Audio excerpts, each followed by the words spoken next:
Selling your home in New Jersey differs in many ways from other states.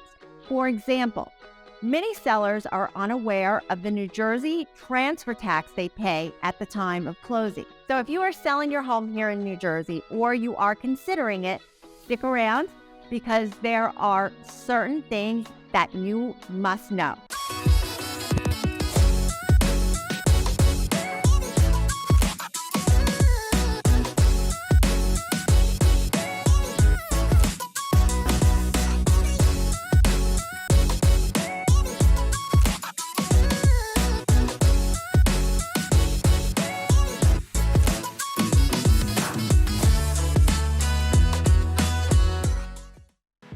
I'm Melissa DeSantis, broker associate here in Monmouth County, New Jersey, and welcome back to my channel.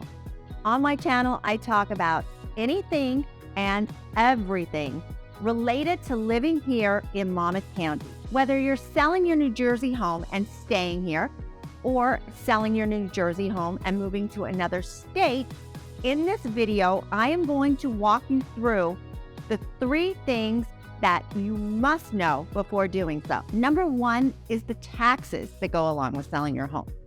It's no secret. We all know how New Jersey loves their taxes. When you sell your home, the state has what is called the New Jersey transfer tax.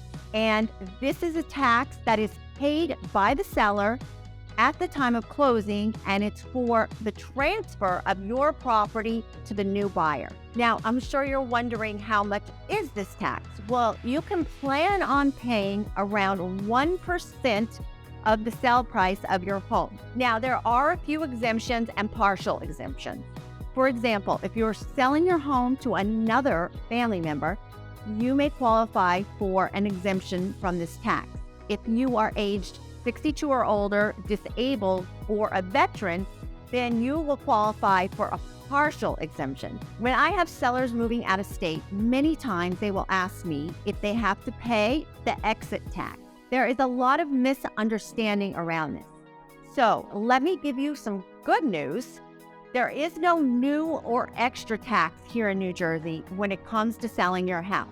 This tax is actually a prepayment of the estimated tax on the sale of your home. And the reason New Jersey does this is because years ago, people were moving out of state and not filing a return to report the sale of their home. So in 2004, they made this new rule that the seller pays the estimated tax on the sale of their home before the deed gets recorded. It's taken out at the time of closing and sent to New Jersey. Once you have moved to your new state, you can file a non-resident income tax return.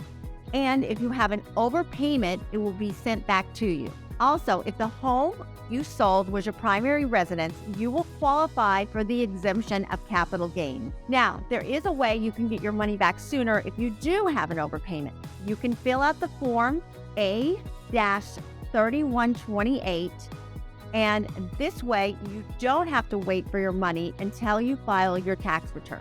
Okay, now number 2, when selling your home here in New Jersey, there are inspections that you as the seller are responsible for from your township, and certificates that you must obtain from your township in order to sell your home. What is actually required varies from town to town. Some towns, it's very simple.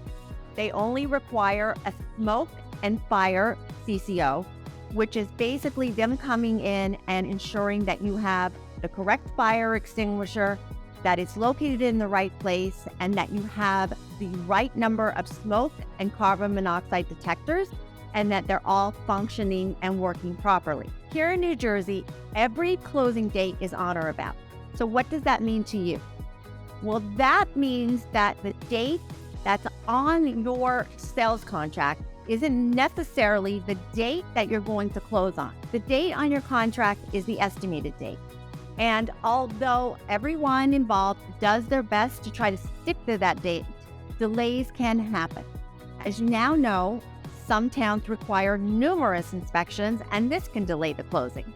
Also, the buyer's mortgage could be delayed, or maybe the title work isn't in.